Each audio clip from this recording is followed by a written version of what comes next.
1 Corinthians 6:19. Do you not know that your bodies are temple of the Holy Spirit, who is in you, whom you have received from God? Di nyo ba batid na ang inyong katawan ay templo ng Espiritong Banal na sumasa inyo at tinanggap nyo mula sa Diyos? Love your body. Salamat, Panginoon, sa katawan na ibinigay nyo sa amin, na siyang nagiging tahanan ng inyong Espiritu at nagiging kasangkapan maging ng aming sariling Espiritu upang malasap namin ang ganda at sarap ng buhay at upang magawa namin ang mga gawaing iniatas niyo sa amin. Turuan niyo kami, Panginoon, na lalong maunawa ang kalooban niyo para sa aming katawan at nang aming masunod ang iyong magandang layunin. Linisin niyo po kami, patawarin sa aming mga kasalanan, at ngayon ay punuin niyo ng inyong karunungan nang masundan namin ang mga yapak ng iyong anak na si Jesus. Be our preacher, our teacher, our counselor. We ask you, Father, in the name of your Son, Jesus, our Lord, our Savior, and our friend. Your body is wonderfully made. Yan dapat nating lalo at laging maalala. Nanilikha tayo ng Diyos, kaya napakabuti, napakaganda, napakainam ng ating katawan. Psalm 139:14, I praise you because I am fearfully and wonderfully made. Your works are wonderful, I know that full well. Karapat-dapat purihin ng Diyos dahil napakainam ng pagkakalikha niya sa ating katawan, maging sa ating pagkatao. Your body was designed and created by God. Your body is sustained by God. Diyos ang lumikha at Diyos ang patuloy na nag-aalaga sa katawang ito. Your body is the temple of God's Spirit.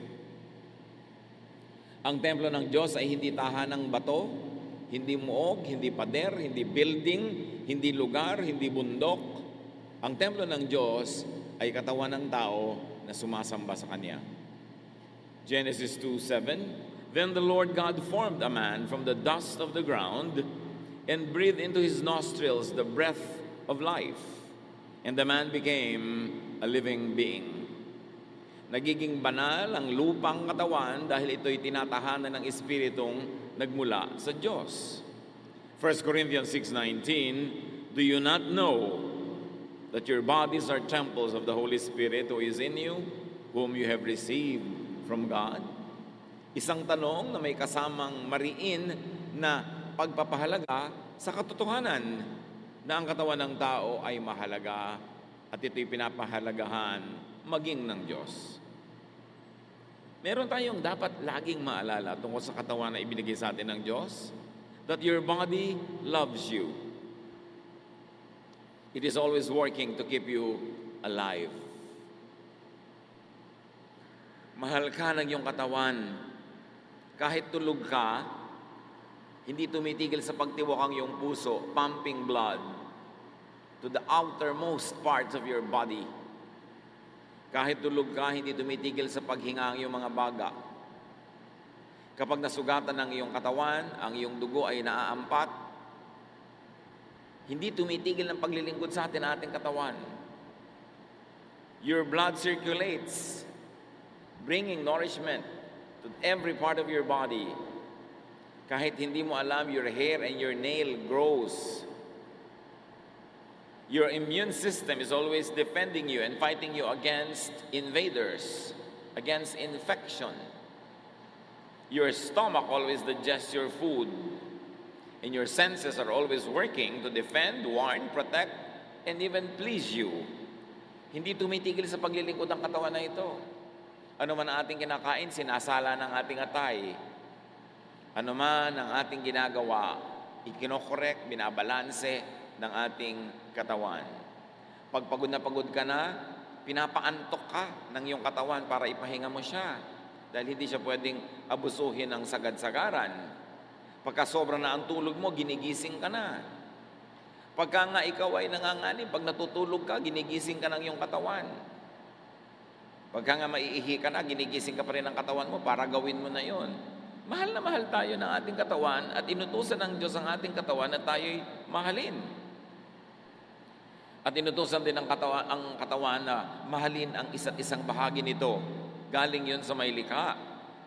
1 Corinthians 12:24-26. Although it has a spiritual value, but first of all, it has a physical value. God has put the body together. Its parts should have equal concern for each other. If one part suffers, every part suffers with it. If one part is honored, every part rejoices with it. Nagtutulungan, at sabi nga sa kasabihan ng matatanda, ang sakit ng kalingkingan, ramdam ng buong katawan. Nagtutulong-tulungan ang bahagi ng ating mga katawan para mabigyan tayo ng napakagandang serbisyo. Kaya pagkakakain ka na, ang halos lahat ng dugo ng iyong katawan pumupunta sa iyong digestive system para tunawin ang iyong pagkain. Kaya ka inaantok pagkakain kasi nababawasan ng blood supply ang iyong brain, nagpupunta kasi sa stomach. Nagtutulungan sila, nagbibigayan, at ito ay kalooban ng Diyos. Kaya naman napakahalaga na pag tayo nagpapagamot, especially in this day and age of specialization, dapat tinitingnan mo yung buong katawan, may nag-aalaga ng buong katawan. Kasi kung minsan, nagpapagamot ka lang sa isang espesyalista, halimbawa sa puso, o espesyalista sa balakang, o espesyalista sa buto, pagka hindi mo binantayan, baka mapabayaan yung atay mo, at siya ang magdala ng lahat ng gamot na kinakarga doon ng specialist kasi nga kanya-kanyang espesyalisasyon. Pero dapat merong general practice para maalagaan ang bawat bahagi ng katawan na hindi pinapagaling mo yung isang bahagi ang nagdurusa yung kabila. One of the bad side effects of specialization, pagka hindi naging mapag-ingat ang tumitingin sa atin. Ephesians 4:16, again, another physical reading of an otherwise also a very spiritual reading. Under His control, all the different parts of the body fit together, and the whole body is held together by every joint with which it is provided. So when each separate part works as it should, the whole body grows and builds itself up through love. Of course, it can also refer to the church as a body of believers. But first and foremost, it has a physical meaning na pag nagtutulungan ang bawat bahagi ng katawan, ang katawan sa kabuuan ang nakikinabang. Kaya hindi ka dapat magpasarap sa dila mo na kain ka ng kain ng masarap na maalat, tapos nagkakaroon ka ng mga bato, nagkakasakit ka at nahihirapan yung iyong atay. Pinapasarap mo lang ang iyong bibig, ang iyong panlasa, kakakain ng sobrang tamis, nagdurusa naman ang dugo mo, tumataas ang blood sugar, nagkakaroon ka ng diabetes. Dapat nagtutulungan ang bawat bahagi ng katawan at hindi kinukonsente lang o pinapasarap yung isa lamang at the expense of other parts. Your body heals and restores itself. Wala kang kamalay-malay, yung sugat mo gumagaling. Your body speaks to you about survival, health, and wellness concerns. Kaya may mga balat tayo na sensitive sa lamig o init, binibigyan tayo ng warning, mag-jacket ka, o magpaypay ka, o maligo ka, kasi nahihirapan ang iyong katawan sa extreme temperatures. Napaka-importante na nakikinig tayo sa ating katawan. Pag sobra tayong napapagod, nagpapahiwatig ang katawan, nanlalata, nanlalambot, inaantok tayo, kasi kailangan niya magpahinga. Your body loves you. So love your body back. Keep it alive and healthy. Ang pag-iingat, pag-aalaga sa katawan ay isang uri ng mataas na pagsamba sa Diyos. Dahil kung mahal mo ang Diyos, mamahalin mo ang ibinigay niya. Pag minamahal mo ang ibinigay niya, minamahal mo ang nagbigay. At iyon ay isang uri ng pasalamat, papuri, pagsamba. Keep your body clean. Outside. Sa panglabas muna, napakahalaga na laging malinis ang ating katawan na hindi naman problema ng marami Pilipino. Salamat na lang, nilikha tayo ng Diyos sa ating kultura, likas tayong mahilig maglinis ng katawan. Pero sa mga nakakalimot, dapat itong maalala. 2 Corinthians 7:1, we should stay away from everything that keeps our bodies from being clean. the physical body, and of course, the spiritual body. Isaiah 1:16, wash yourselves clean.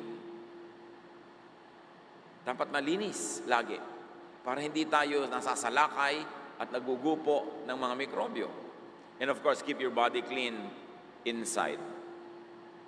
Sa ating mga Pilipino, karamihan sa atin, wala tayong problema sa paglilinis ng katawan ng panglabas. Pero kailangan nililinis din natin ang loob.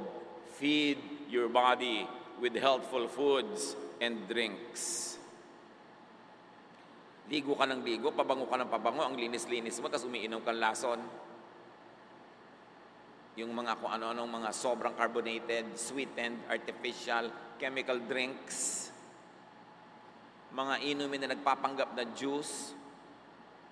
Pag nakita nyo, pineapple drink, hindi yun pineapple juice, kaya nga ang tawag drink. Fake na juice yun. Baka may isang patak na juice at may pakulay, may artificial flavoring, maraming sugar, inom ka ng inom, pinaparumi mo ang loob ng iyong katawan. Inom ka ng inom ng mga sobrang daming asukal, daming kulay, minsan jobos na yata ng sapatos ang nakalagay sa tosino. Kailangan pinag-iingatan yung mga artificial na yan. Every unhealthful matter that enters your body has to be filtered, processed, eliminated, or endured by your body. Pag naglagay ka ng masamang timpla sa loob ng iyong katawan, nasarapan kumisan ang iyong lalamunan, pero hirap na hirap yung mga laman loob mo para salain, linisin yun, itapon yung mga dumi, o kaya kung hindi niya maitapon, ay hirap na hirap yung katawan mo sa pagdurusa at pagtitiis para lang kumisan masyahan ang ating bibig. Gaano katigas ang mga ulo ng pinipigil kumain ng sobrang alat at bagoong, tapos yung parin at yun ang kinakain na para walang naririnig na turo. Pagkatapos, masakit ang ulo, nahihilo, masakit ang katawan, tumitibok ang puso, naaatake sa puso, pero ayaw tumigil, kakakain ng ipinagbabawal. Pagka dapat hindi nakikinig sa payo, pag nagkasakit, hayaan manigas. Dahil matigas ang ulo, pinahihirapan ang katawan. Bakit dapat laging pagbigyan ng bibig? Napasukan lamang at masarap lamang hanggang bibig, pero pag lumampas na sa lalamunan ang maling pagkain, laso na sa iyong katawan. Daniel 1:8, but Daniel resolved not to defile himself with the royal food and wine. Sila Daniel ay mga panauhin ng hari ng Babylon sa kanyang palasyo. Pinapakain ng mga pagkain ng hari, pero minabuti niyang wag kasi iniisip niya at alam niya at naniniwala siyang makasasama sa kanyang katawan. Kaya tinanggihan niya ang ganung uri ng pagkain. Si Timothy, lagi nilang siraan tiyan. Ang payo sa kanya ni Paul, 1 Timothy 5:23, stop drinking only water. Take a little wine to help your stomach trouble and other illnesses you always have. So sabi, puro tubig lang ang iniinom mo, hindi naman laging malinis. May mga impeksyon, may mga butete, may mga itlog ng lamok. So, tumigil ka muna ng kainom niyan at uminom ka ng bahagyang alak na may alcohol content that can disinfect your body. Nakita niyo ang kabanalan nitong si Pablo, ang payo niya ay hindi dasal, kundi uminom ng gamot. And in that case, lalong-lalo nung araw na hindi pa naman napaka-develop ng pharmaceutical industry, wine was always one of the most available medications that people could have. So, practical ang ipinayo, hindi spiritual na huwag kang iinom ng gamot, magdasal ka lang. Si Pablo na yon, sabi niya, uminom ka ng alak para yung sira ng sikmura mo'y mapabuti. Ngayon naman, kumisan yung sumosobra ka sa pag-inom, kaya nasisira ang iyong stomach. Nagdurusa ang atay, kaya dapat balanse yan. So feed your stomach with good foods and feed your mind with healthful thoughts. Nililinis mo ang labas ng iyong katawan, nililinis mo ang iyong mga lamang loob, ang iyong bodily organs, pero nililinis mo ba ang iyong utak? O pinupuno mo ng takot, pag-aalala, panay ang iyong pag-i-imagine at guni-guni ng mga nakakapagpabalisa, nakakagalit. Pinupuno ba natin ating isip ng inggit, ng pagamuhi, Lason lahat yan. Lason sa isip na nagbubunga sa sakit ng katawan because it is mind over matter. Faith over the material world. Kung ang pinaniniwalaan at sinusubaybayan ng iyong utak ay takot, hirap, yun ang lalabas sa iyong katawan. Kaya maraming mga sakit na hindi masuri ng x-ray machine o hindi makita ng ultrasound kasi spiritual ang pinagmumulan, emosyonal, mental. Philippians 4:8, keep your minds on whatever is true, pure, right, holy, friendly, and proper. Don't ever stop thinking about what is truly worthwhile and worthy of praise. Ituon ang isip sa mga bagay na mabuti, maganda, banal, tama, nakabubuti para sa iyo at karapat-dapat. Sabi, huwag kayong tumigil ng kaiisip ng mga bagay na makabuluhan at sukat ipagpuri. Hindi ipagreklamo, ikalungkot, ikainis. Bakit mo pupunuin ang iyong puso ng inis, ng galit, palalakihin mo yung maliit na bagay, ang nagdurusa ang presyon ng iyong dugo, ang nagdurusa yung tibok ng iyong puso, ang iyong pulso, ang iyong katawan. Why? Make your body suffer. Huwag gawing basurahan ang utak, ang ating isip. Kung ayaw mong gawing basurahan ang iyong kwarto, basurahan ang iyong kusina, mas maingat ka dapat na hindi mo gawing basurahan ang iyong utak. Pag may bubulong-bulong, chichismis-chismis, naninira, nanggagalit, nanunulsol, tanggihan. Bakit yung hahayaan na tambakan niya ng basura ang laman ng iyong isip? Make your body, move your body. Kailangan ng katawan, gumagalaw. Nilikha tayo ng Diyos sa gumalaw. Kaya yung nagbubuntis, nalalaman niyang buntis na siya dahil sisikad-sikad, gugalaw-galaw yung bata doon sa loob. Nandun pa sa loob, gumagalaw na. Dapat ang taong nabubuhay, unless paralyzed siya, ay gumagalaw. At kung mahina ang katawan, gumalaw ayon sa kaya ng katawan sa oras na yon. Because life moves. Ang lahat ng kahuli-huli at kaliit-liitang cells ng mga living things, pag tinignan mo sa microscope, lahat gumagalaw, naggagalawan lahat. There is life in movement. And therefore, do your body a favor, work. Kailangan ng tao nagtatrabaho kasi yung trabaho, exercise din yun. Exodus 20:9-10, you have 6 days when you can do your work. Mahalaga ang magtrabaho. Kumikilos ka sa bahay, gumagawa ka ng maraming bagay para ang katawan kumikilos, lalo itong lumalakas. Psalm 104:23, then we go out to work until the end of the day. Marami mga tao na de-depress kasi hindi nagtatrabaho, walang ginagawa, nalulungkot tuloy, dinadalaw, pinamumugaran ng lungkot dahil walang ginagawa. Kailangan ng tao may ginagawang katawan, and work also affirms our worth. Aside from the fact that work earns for us, work also improves our value. At pagka tumataas ang pagtingin natin sa ating sarili, tumataas ang pagtingin ng iba, lalo naman tayong sumasaya, at pag tayo sumasaya, tayo'y lumulusog. Dapat pasayahin ang sarili. Napatunayan na ng siyensya, ang mga mas masayang pasyente, mas mabilis gumaling kaysa sa mga malungkot na pasyente. Ang mga masaya na ginagamot, mas mabilis yung katawan nila na tumanggap ng kagalingan mula sa gamot kaysa yung malungkot na ginagamot, halos hindi tablan. Sapagkat pag masaya ka, your immune system becomes strong. And everything else is about your immune system. Ang lahat ng sakit na nagsisikap na pumasok at gumupo sa ating katawan, yung ating immune system ang lumalaban doon. At ang taong mga masayahin, malakas ang immune system, malakas ang naturalesa. Kaya dapat pinapasaya ang sarili. Yung iba naman masaya na nga, pinapalungkot pa. Malungkot na nga, mas pinapalungkot pa. Pag dinadapuan ka ng lungkot, itaboy mo agad. Kailangan pasayahin mo yung sarili. Huwag kang lagi magdramang bukid. Huwag kang lagi mag-isip ng mga sentimiento, mga nakakalungkot, mga pagsisisi, hinanakit, galit, puot. Kasi magkakasakit ka. In fact, sakit na nga yun. Sakit na yun ng utak. At ang sakit ng utak ay napakabilis maghawa sa katawan. Exercise. Sa abot ng iyong kaya, dapat ang tao ay nag-e-exercise. Bago umuso ang mga machine, maraming exercise ang tao. Pero ngayon, lahat na, pati ba naman pagbubukas lang ng TV, paglilipat ng channel, remote na, hindi na tumatayo, hindi na gumagalaw ang tao. Kaya napakaraming mga ginagawa yung katawan na ang ending, tumatamad, nade-depress, humihina. 1 Timothy 4:8, exercise is good for your body.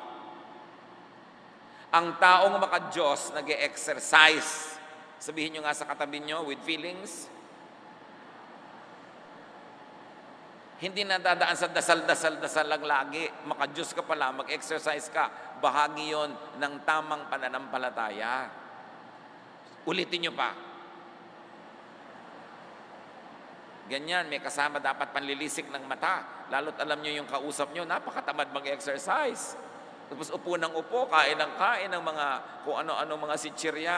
Aba, ba't di ka nalang tumalon sa building nang madali ang iyong pagpapakamatay? Kasi pinapatay mo ang iyong katawan. Very importantly, dance. Magsayaw kayo mga kapatid. Minasama kasi ng mga relihiyoso yung sayaw nitong mga nakaraang huling daang taon. Samantalang nung unang panahon, ang pagsasayaw ay talagang kasama sa pagsamba, minasama ng mga conservative westerners yan. Hindi ibig sabihin nun, tama sila. Kaugalian lang nila yon. Ecclesiastes 3:1-3, everything on earth has its own time and its own season. There is time for dancing. Bahagi yun ng isang maka-Diyos na buhay. Kasi ang katawan natin, binigyan ng Diyos ng rhythm. Nakakarinig ka lang nga ng tugtog, napapaganon yung katawan mo dahil sumusunod, nilikha. Ang bata, hindi mo tuturo ang sumayaw. Pag nakarinig ng tugtog, sasayaw. Tapos maraming mga relihiyoso ngayon, bawal sumayaw. Bawal umindak, bawal umugoy-ugoy na ganon. Para sa kanila, pag banal ka, dapat bato ka. Imbento lang nila yon, hindi yun galing sa Diyos. Galing lang yon sa kanilang conservative backgrounds and they're passing it on as spirituality and godliness. No, version lang nila ng spirituality yon at huwag kayong pabulag sa ganong mga ideya. Do not demonize dance. Katulad ng do not demonize rest, enjoyment, pleasure. Ang pagmamasama sa sayaw, sa sarap, pagpapasarap, pag-enjoy, Gnosticism yan. At pag-uusapan natin mamaya yung napakahirap ispellin at i-pronounce the word na yan. Gnosticism. Sabihin mo nga sa katabi mo. Tandaan nyo yan. Psalm 150 verse 4, praise Him with dancing. Si King David, sumayaw siya before the Ark of the Covenant, before the Lord. Naghubad pa siya ng kanyang robes at ang natira na lang nasuot niya, underwear, habang nagsasayaw siya. Ang kanyang high society wife, na si Michal, tinitingnan siya mula doon sa bintana ng palasyo at napakaliit ng pagtingin ng reyna doon sa hari na nagsasayaw sa publiko na nakahubad. At pag akyat niya sa palasyo, sabi ng reyna sa kanya, magaling ka? Sasayaw-sayaw ka ba nakahubad sa harap ng karami-raming tao? Sabi ni David sa kanya, hindi ako nagsayaw sa harap ng mga tao. Nagsayaw ako para sa Diyos. At bakit siya naghubad ng kanyang damit? Kasi ang mga slaves, pag nagsasayaw sa harap ng kanilang amo, naguhubad. At si David sa pagsayaw niya sa Diyos, hindi niya itinuring ang sarili niyang hari. Tinanggal niya yung mga damit na nagbibigay sa kanya ng royal distinction, and he took the form of a slave, dancing before the master, before the Lord of Lords. Sabi niya, hindi ako sa harap ng mga tao nagsasayaw. Sumayaw ako para sa Diyos. At alam niyo ang kasunod na verse nun? And Michal remained barren all her life. Naging baog itong si Michal, hindi siya nagkaroon ng supling, hindi siya nagbuntis. Kasunod ng paglait niya sa pagsayaw ni David. Napaka-connected nun. Ikinatuwa ng Diyos ang sayaw ni David pagkatapos nilalait-lait niya yung sayaw. So dance to be lively, dance to be happy, and even dance to heal. Noong unang panahon, marami mga tao, ang pagsasayaw nila ay panalangin nila para gumaling at naggagalingan nga sila. Nauso lang kasi ngayong mga huling taon na ang dasal ay puro sinasabi ng salita ng bibig. You can dance as prayer, and you can pray by dancing. You can pray by playing music. You can pray by creating beautiful works of art. Maraming paraan ng panalangin, maraming paraan ng pagpupuri sa Diyos, at maraming paraan ng pakikipagniig sa Diyos. Hindi lang sa formal, organized, Western-style worship. Na-franchise kasi ng Western civilization ng Christianity in the last many hundred years, at inimpose nila yung kultura nila at pananaw nila sa pagiging makadiyos. But we've got to go back to ancient practices of spirituality, where there's a lot of music, there's a lot of dancing, there's very little intellectual discourse happening during the spiritual experience. Dapat nating ibalik yun sa ating worship, ng ating damdamin, ng ating emosyon kasama sa pag-worship. Dahil yun ang buo nating pagkatao. Kung papagurin ang katawan sa exercise dahil nakakabuti yun, you must balance and give your body rest. Ipinapahinga ang katawan. Madalas mong maririnig sa mga empleyado ngayon, naku, toxic ang work namin. Avoid getting into a toxic mode by planning, by working on time, by not procrastinating, by being organized, para hindi nagiging toxic. Toxic means lason. Kung lagi kang nasa toxic environment, you're killing yourself. Exodus 20 verse 12, work the first 6 days of the week, but rest and relax on the 7th day.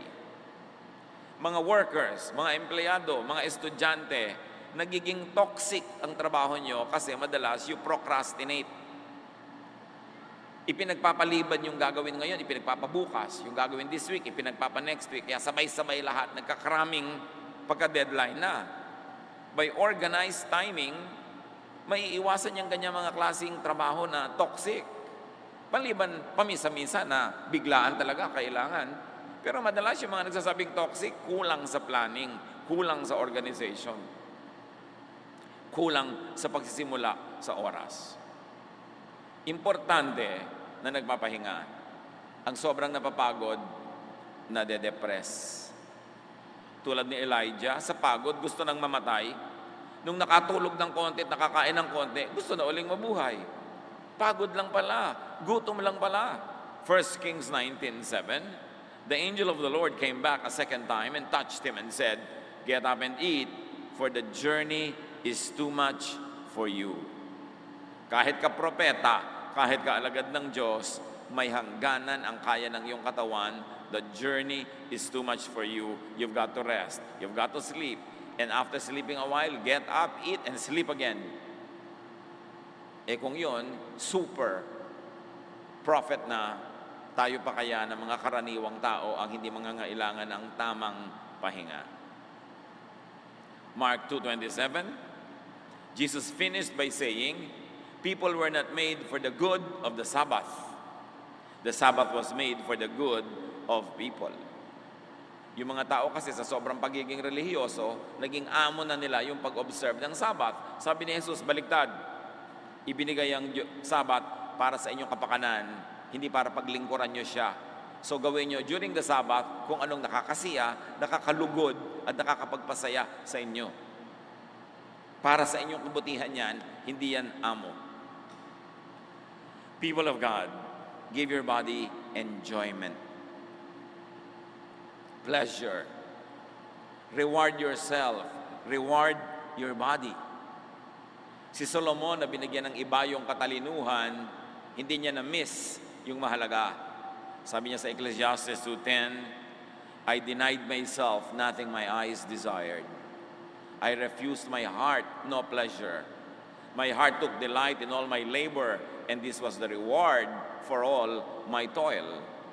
Well, hari naman kasi siya, kaya marami siyang ma-afford na pleasures. So within what you can afford,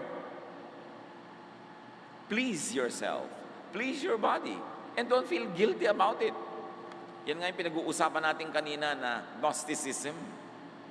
Recognize and be free from the Greek anti-body philosophy.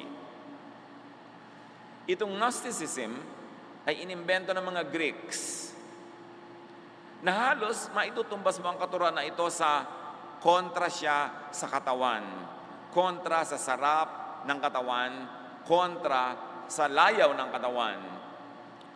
Post-Jesus Christianity and to some extent Judaism were both influenced by a philosophy of the first century known as Gnosticism. From the Greek gnosis, meaning knowledge. Ang kultura ng Israel ay hindi purely Israelite. Ang kultura ng Israel ay nakikipag-ugnayan, ay impluwensya ng mga kapitbahay niya sa habang panahon. At isa dito na naka-influensya sa kanya ay Greece, of course, because it was a very major civilization. And the major philosophy of Greece for a long time before Jesus was born and during was Gnosticism. Gnosticism drew its core doctrine from Plato's dualistic contrast between the invisible world of ideas and the visible world of matter. Isa sa mga pinakamalalaking philosophers ng Greece, si Plato. At si Plato, pinaghiwalay niya yung nakikita at di nakikita. Pinaghiwalay niya yung mundo ng mga ideya, diwa, mga hindi nakikita, sa mundo ng katawan, ng lupa, ng bato, mga nakikita. So sa kanya, dalawa ang mundo, the invisible and the visible, the spiritual and the physical. And Plato's dualism created in Gnosticism a doctrine that equated matter with evil and spirit with good. Platonic idea yon, hindi yun Jesus idea. Sa paghihiwalay ni Plato ng mga katotohanan na nakikita at di nakikita, physical at non-physical or spiritual, minasama niya ang physical at minabuti niya yung spiritual. Kay Plato, lahat ng nahihipo, nakikita, nasusukat, may timbang, nayayakap, natatapakan, nasasandalan, lahat ng bagay na material ay masama. At sa kanya, ang mabuti lang ay yung mga bagay na nandun sa daigdig ng isipin, ng ideya, nandun ang Espiritu. Pero ideya yun ni Plato, hindi yun ideya ng Diyos. Kaya lang yung ideya na yun naka-impluwensya maging sa kultura ng Israel, kaya ito'y pumasok maging sa mga kaugalian ng Israel hanggang sa Israel na inabutan ng Panginoong Jesus. And out of this equation that spirit is good, matter is bad, came two opposite modes of conduct. Asceticism, the suppression of bodily passions because of their connection with evil matter. So isa yan. Dahil dalawa ang katotohanan, spiritual at material, mabuti at masama, nagkaroon tuloy ng isang uri ng pananalig, yung isa asceticism. Pagsupil, pagpipigil, pagpatay, pagtanggi sa lahat ng gusto ng lupang katawan. At yun ay itinuturing na kabanalan. Galing yun kay Plato, hindi sa Diyos. Linawin nyo yun. And there's another set of beliefs and worldview, libertinism or sensualism. And what is that? The indulgence of bodily passions because of the transience and consequent unimportance of matter. So, kung sa isang banda, merong asceticism, ayaw ng lahat ng sarap ng katawan dahil masama. Yung kabaliktaran naman sa kabilang dulo, sensualism. Dahil sa kanila, hindi naman ganun kahalaga ang matter, ang katawan, at ito'y mawawala rin. At pag nawala ito'y tapos na ang buhay, dapat samantalahin mo na habang nabubuhay ka, lasapin mo na lahat ang lalasapin, gawin mo na lahat ang gagawin, lahat ng sarap, angkinin mo na. Yun yung kabilang extreme. At nagbanggaan ng dalawang ideya na ito, dalawang uri ng pananaw, at dalawang grupo ng mga tagasunod ng pananaw na ito. Ito ay malaki ang impluensya sa spiritualidad ng Israel, kaya hindi naman lahat. Pero may mga nagturo at may mga kaugalian sa Israel na binasama ang anumang masarap sa katawan at ginaglamorize ang anumang mahirap.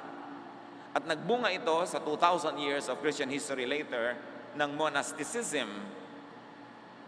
Asceticism din yun, yung ayaw kumain, puro ayuno, bawal ang tugtog, bawal sumayaw, bawal masarapan, bawal sumaya, pinaparusahan ng katawan, hinahampas, nilalatigo, nagsusuot ng may mga pantusok na mga sinturon sa kanilang mga binti at hita para sumakit lagi ito. Lagi nilang sinusuppress ang feeling, minamasama nila ang sexual desire, minamasama ang desire for food, lahat ng masarap, lahat ng mabuti sa katawan, evil.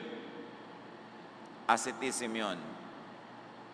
Hindi dapat ganun ang pananaw ng mga Kristiyano. Pero hanggang ngayon, akala ng mga Kristiyano, ang kabanalan ay huwag kumain ng masarap, huwag mag-enjoy sa buhay, huwag tumugtog, huwag mag-party, huwag makilahok, kundi magdusa, magtiis, mag-ayuno, magtimpi, at itanggi ang tunay na darama.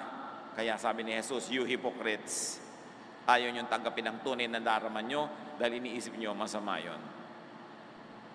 Of course, hindi rin mabuti yung kabilang extreme na sensualism, na puro na lang layaw ang inatupag, kahit pa nga gumagawa na ng masama, nagnanakaw na ng layaw, nagnanakaw na ng mga ipang tutusto sa layaw, kabilang masama naman yun. So dapat ang tao may balance. Sabi ni Solomon, a godly man will avoid all extremes. Kahit extremist na asceticism, extremist na sensualism, hindi yun mainam. And this Platonic dualism seeped into certain forms of Judaism and consequently Christianity even today. Kaya ngayon may matatawag ang conservative, super conservative Christians, bawal sumaya. Galing yon sa Greek asceticism, galing yon sa Greek Gnosticism, hindi yun galing sa Diyos, hindi yun galing kay Jesus. You better set the record straight. Kahit yung mga unang Kristiyano, may mga ascetic ang style. May mga subscribe sa Gnosticism because the Gentile church was under the influence of the Greek civilization.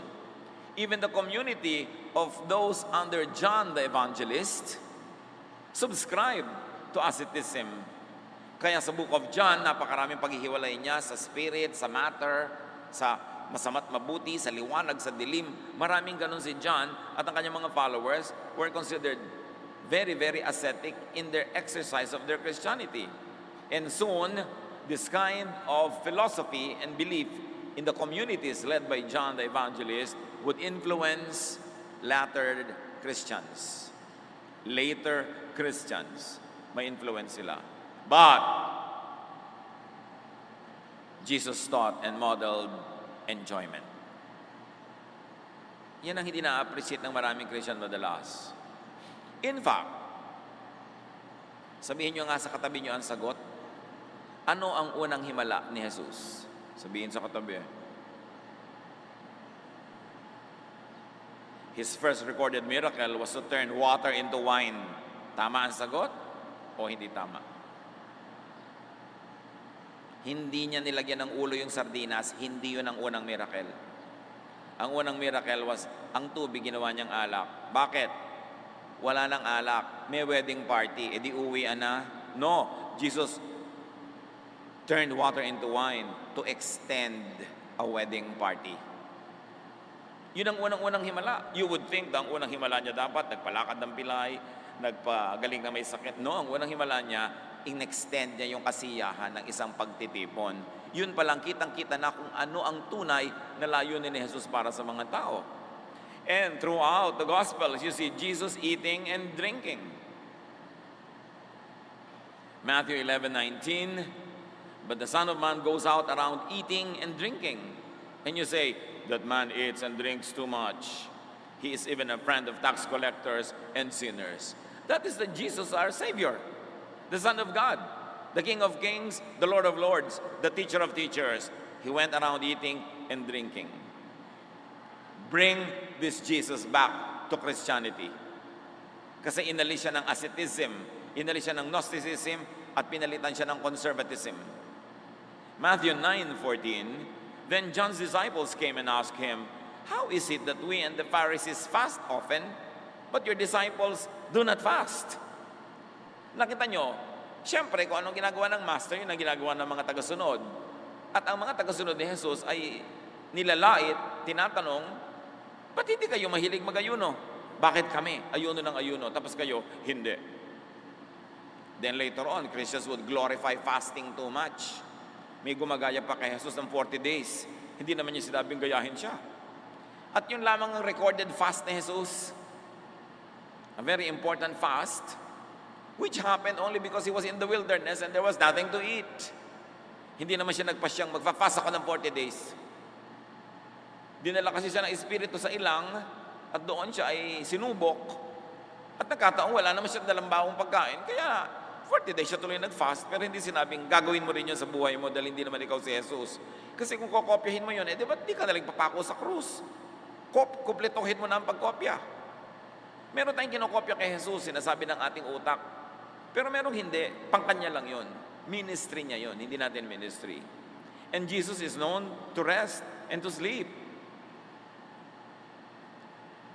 Kaya nga kahit na may bagyo na at windang-windang na yung kanilang sasakyang pangdagat doon sa gitna ng bagyo, tulog pa rin siya. Mark 4:38, Jesus was in the stern, sleeping on a cushion. The disciples woke him up and said, "Teacher, don't you care if we drown?" Natutulog si Jesus sa tamang panahon, sa tamang oras, kumakain, nag-e-enjoy. Ang kauna-unahan niyang public miracle was at a party, a wedding party. The first miracle was to turn water into wine. Do you know that Jesus, or there's another type of Jesus in your mind, na isinaksak doon ng religion, inimbento ng religion, pero hindi yun ang tunay na Jesus of the Gospels. Bring Jesusness back to Christianity. Jesus na nagpapalaya, Jesus na masarap kasama, Jesus na gustong mag-enjoy ka sa buhay, at Jesus na gustong ikay maging mabuti, matuwid, gumawa ng mabuti sa kapwa, at hindi mo ninanakaw sa kapwa ang iyong kaligayahan, pero magpakaligaya ka. Mahalin ang katawan. Nakita natin si Jesus, inalagaan din niya ang kanyang katawan. Fill your lungs with clean air. Pagkatapos alam mo na masama yung usok ng sigarilyo, naninigarilyo ka pa, hindi ka nalang magbarel ng madali. Pagkatapos hindi ka kontentong naninigarilyo ka sa public place, lahat ng taong allergic sa usok, nausukan mo, sa kaligayahan mo may nagdurusa, kaya ng konsyensya mo yun. Masarapan ka lang, nagdurusa yung katabi mo. Fill your nose with fragrance. Kaya nga ngayon, merong aromatherapy, nakakapagpagaling ang pag-amoy ng mabubuting halimuyak. Fill your ears with music and pleasant sounds. Fill your home with music. Hindi sigawan, murahan, inggitan, selosan, insultuhan. Nakakasakit ng katawan yun pag pumasok na sa tenga. Fill your mouth with nutritious food. Hindi yung kung ano-ano, mabusog na lang kahit na nakakasama sa pangmatagalan. And please your palate with delicious foods. Napakalaking krimen yung hindi ka masarap pagluto. Dahil gumamit ka rin ng asin, gumamit ka rin ng kalan, gumamit ka ng gas, gumamit ka ng kawali, gumamit ka ng suka, gumamit ka ng karne. Tapos yung niluto mo hindi masarap. Di ba crime yun? Sayang naman ang ibinigay sa iyong mga gamit galing sa planeta, pagdaan sa iyong pagluluto, hindi masarap. Dapat masarap. Kakain ka rin lang, sarapan na. Pinag-aaralan mo kung paano maggisa ng masarap. Yung tuyong-tuyo na yung kamatis sa gisa bago mo ilagay yung igigisa mo. Hindi sariwang-sariwa pa yung kamatis, ihuhulog mo na igigisa. Hindi masarap yon. Kailangan pinag-aaralan mo yung style ng pagluluto. Hindi yung bawang mo naging uling na bago mo isusunod yung sibuyas. Nakaka-cancer na yon. Dapat correct lang yung pagka-brown. Yung nagpapaksiw ka, hinahalo mo, dapat ang suka, hindi hinahalo hanggang hindi kumukulo para masarap. May art ang pagluluto, binibigyan ka ng Diyos ng mga gamit, tapos wawaldasin mo, hindi masarap ang luto mo. It's a crime. Please your eyes with beautiful vistas.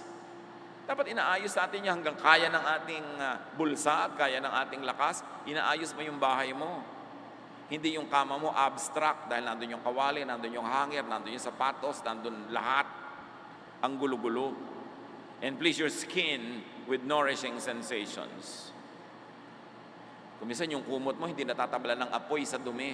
Aba naman, Labhan mo, pabanguhin mo para hihiga ka dyan, masarap humiga. Dahil 8 hours or 6 hours ka nakahiga dyan, tapos baligasgas. Meron pang mga kuto, at meron pang kung ano-anong tamtak sa loob. Kailangan pasarapin mo ang iyong buhay. Kasi ang buhay bigay ng Diyos. At gusto ng Diyos mag-enjoy ka sa buhay. Pero kailangan meron kang sipag. Importante sa lahat ng ito, may pera ka. Kaya itinuturo ng Diyos, 6 days you will work, and on the 7th day you will rest. Kasi pag nagtatrabaho ka, you earn, na-afford mo yung good life. Hindi yung gusto mo good life, tapos nakaasa ka sa iba. Ecclesiastes 8:15, pinakamatalinong tao si Solomon, ang payo niya, so I commend the enjoyment of life. Because there is nothing greater for a person than to eat and drink and be glad. Then joy will accompany them in their toil all the days of the life God has given them under the sun. Sabi ng Contemporary English Version, there is nothing better than to enjoy our food and drink and to have a good time. Then we can make it through this troublesome life that God has given us here on earth. Sabi ni Solomon, hindi mo maiiwasan, maraming hirap, maraming lungkot, maraming dusa ang buhay. Pero para mo ito mapagtagumpayan, malampasan, malabanan, mag-ipon ka ng maraming saya at sarap sa buhay mo. Habang kaya, tuwing pwede. Para yung iniipon mong saya, yung iniipon mong sarap, doon ka mag-withdraw sa panahon na ikay nahihirapan, may problema, at merong pain. You've got to invest in your happiness, in your pleasure. That is Solomonic. Siya ang pinakamatalinong tao sa Old Testament. Tapos si Jesus sa New Testament, pareho silang nagsasabi, eat, drink, enjoy your life.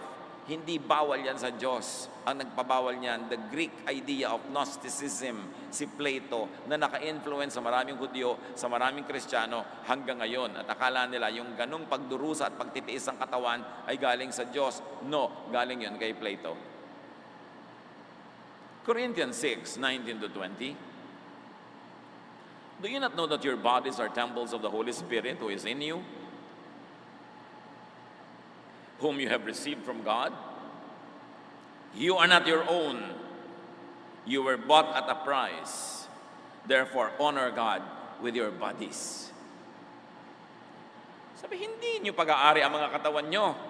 Diyos ang lumikha, Diyos ang may bigay, at Diyos din ang tumubos sa pamamagitan ni Jesus. Kung ganon, kung sinasamba nyo ang Diyos, pahalagahan nyo ang inyong katawan. Yan ay pagbibigay halaga sa Diyos. Yung pagbibigay halaga sa katawan, hindi ibig sabihin pagtanggi sa lahat ng gusto nito, pagtitiis. No, pagtanggi lang doon sa masama, sa nakakasama, at sa inaagaw at ninanakaw pa sa iba. Pero on all other innocent pleasures, enjoy your life. Because life is a gift from God. It is to be enjoyed. It is not to be problematized. Do not squander your health for wealth. Then later squander your wealth for health. Ano yung mga tongue twister na yan? Maraming tao habang bata, pinupudpud ang katawan, inuubos ang kalusugan para magkapera. At syempre, magkakapera naman kung pinalad, pero may sakit naman, nagdusa ang katawan, kaya later uubusin mo rin lahat ng pera mo para ka lang magpagamot. Sayang. Dapat hindi mo pinapatay ang katawan para lang magkapera. Magkapera ka pero sa tama at balancing paraan, hindi yung sobrang pagtitiis, pagdurusa. Napakaraming mga halimbawa, mga nagtatrabaho sa ibang bansa, ang tagal-tagal nandun pagkatapos kakasakit. Pag uwi dito, may sakit na, hindi na ma-enjoy ang inipon. Kasi araw-araw kinakain delata, nagtitipid para maipadala lahat sa Pilipinas. Hindi na nakakakain ng sariwang gulay, sariwang prutas, puro delata. May bunga yon sa katawan. Kaya dapat huwag kang sobrang magtipid. Mag-enjoy ka rin, magtipid ka ng konti, mag-enjoy ka ng konti, sabay. Hindi puro saka na ako mag-enjoy, puro pagtitipid. Nakakatiyak ka ba, nakahaba ang iyong buhay para magkaroon ka ng oras mag-enjoy? Hindi naman tayo nakakatiyak kung gaano kahaba ang buhay. Kaya dapat everyday may konting bakasyon ka, may konting treat to yourself. Para kung namatay ka bukas, wala kang pagsisihan. Every week mo konting bakasyon ka, may konting enjoyment. Para kung next week di ka na umabot, wala ka din pagsisisihan. Every month, may konting bakasyon ka, may konting fun. Hindi yung puro hirap ng ilang taon, tapos ilalagay mo lahat yung enjoyment mo sa dulo. Kung wala ka na doon sa dulo, di lugi ka. Kaya mahalaga, nag-enjoy, nagtatrabaho. 6 days you work, on the 7th day you enjoy, you rest, and then you work, and then you rest. Hindi 10 years of work at saka nila magbabakasyon. Walang ganun. Hindi yun mabuti para sa ating katawan. Do not poison your body with unhealthful foods and drinks. At magdahan-dahan sa pag-inom ng mga gamot, lalo yung nabibili over the counter. Konting sakit ng ulo, gamot. Konting sakit ng bewang, gamot. Hindi mo alam ang mga side effects niyan. Kung makakayanan mong ipahinga na lang, itulog yan, ikain ng masarap para mawala. Pero lagi na lang gamot, gamot, gamot. Siyempre, gusto naman ng pharmaceutical industry yan. Pagkatapos mamaya, may mga side effect pala, tinutubuan ka na ng payong sa likod na ayaw naman bumuka. Mabuti sana kung bumubuka yung payong. So kung ano na nangyari sa'yo, dahil ang konting sakit ng ulo, puro gamot, gamot, gamot. Meron naman mga doktor, walang gaya kundi reseta, reseta, reseta. Siyempre, dahil pag reseta sila ng reseta, natutuwa sa kanila yung drug company. Ingat ka rin ang ingat, hindi lahat ng nire-reseta, lulun ka ng lulun. Suriin mo rin, mag-aral ka. At kung may natural na paraan ng paggaling, lalong mabuti yun. Hindi yung may side effect. Do not weaken your body with lack of movement and exercise. At mga kapatid, I like to end with this. Kahit anong gawin mo, 90%, darating at darating ang panahon magkakasakit ka, magkakaroon ng pain, kailangan handa ka doon. Magtrabaho, kumita, mag-ipon, bumili ng matino at reliable na health insurance, hospitalization insurance, para kung magkasakit ka, may pampagamot ka naman. Hindi yung ang napakasakit sa lahat ay yung bulsa ang nasaktan dahil hirap na hirap ka. Pinapayuhan ka pa ng 3 araw sa ospital, gusto mo nang lumabas kasi wala ka ibayad. Hindi naman surprise Hindi pa ba nangyari sa mga lolo natin yan, sa mga magulang natin, nagkakasakit sila at wala silang paghahanda? Tapos iaasa mo sa iba ang iyong pagpapagaling, halos ipalimos mo ang iyong pagpapagamot, o kaya kung wala, magdusa ka mahirapan. Gusto niyo ba mangyari sa mga sarili niyo yun? Meron ba kayong preparation for times of sickness? Are you covered with health insurance? O kung hindi, meron ba kayong malaking savings? Huwag namang mangyari kahit kanino, pero meron nagkakaroon ng cancer. Dapat naman may pambili ka man lang ng morphine para kung mamamatay ka man lang, namatay kang nakangiti, kesa nakasimangot. Pagka hindi na talaga magamot ang sakit, pain management is important and it is costly. Kailangan, meron kang inihahanda na kung sakasakali, huwag naman, at dapuan ka ng ganito, may pambili ka man lang ng pampamanhid ng sakit. Kung hindi ka man mapagaling nun, mabawasan ang kirot. Hindi surprise ang mga ganyan sa buhay. We are surrounded by so many people who suffer this kind of situation. Prepare. Kailangan may itinatanim ka para meron kang aanihin. Pag may isinuksok, may mabubunot. Sabi ng matatanda, pag may tiyaga, may nilaga.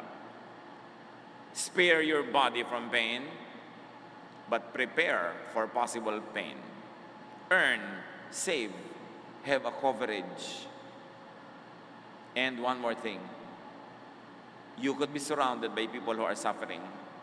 Maring asawa mo, nanay mo, kapatid mo, anak mo, kapitbahay, kaibigan, ay may dinaramdam, may sakit. Be sensitive. Be kind. And be helpful to those in discomfort rather, to those in pain. Be charitable. Kung dadalaw kayo sa ospital, imbes kung ano ng bulaklak na kumisa, nakakahika pa, ang daladala, mga prutas na bantay lang naman na kumakain, at kung ano-ano pa. Pagdadalaw kayo at meron din lang kayo kahit konting pera, dumaan muna kayo doon sa kahera, itanong nyo, magkano na ang bill ni patient number ganon, sa ganong bed, sa ganong room. At kung kaya nyong bayaran lahat, bayaran nyo. Kalahati, 1/4, bayaran nyo. Pagpasok nyo sa inyong dinadalaw, daladala nyo yung resibo. O eto ang pasalubong ko sa iyo, binayaran ko na yung outstanding bill mo dyan, kahit konti man lang. Napakasarap na tulong. Kasi ang taong may sakit at walang pera ay talagang umaasa na lang sa kawang gawa at sa pag-ibig ng kapwa. So tulungan natin ating kapwa. You might be surrounded by people who are in pain. Sacrifice a little bit. May party ka, ang budget mo 100,000 pero may kamag-anak kang merong sakit. O gawin mo na lang 70,000 yung party mo, ibigay mo sa kanya yung 30. Mano ba naman yon? Bawasan mo na lang yung mga ribbon ng damit mo dahil ang dami naman. So pwedeng konti na lang, i-donate mo naman sa may kailangan. Napaka-importante mga kapatid, dahil sa pakikiramay natin sa pagdurusa ng iba, minsan din natin alam, naliligtas pala tayo sa ganung mga pagdurusa rin. Panginoon naming Diyos, turuan niyo po kami na mahalin ang aming katawan, pati katawan ng aming kapwa. Turuan niyo kami na bigyan ng halaga ang aming kalusugan at maghanda rin kami sa mga posibilidad na magkasakit kami. Teach us to be practical, teach us to be wise. At habang may panahon, may oras at pagkakataon at kakayanan, turuan niyo kami to enjoy life, to be kind to our bodies, to treat our bodies to pleasure, to happiness, to rest, to comfort, while we also drive our bodies to work, and to work well, and to work hard.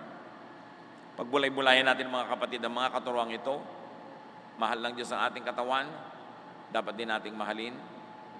Pagsisihan sa harap ng Panginoon ang mga pagkukulang natin sa ating mga katawan, lalo sa pag-aabuso natin at pagkukulang sa katawan ng kapwa na under our influence. Lord, as your people keep silent for a while, finish this message for each one of us. Give us practical application. Magbulay-bulay, dinggin ang pagtuturo ng ating Amang Diyos.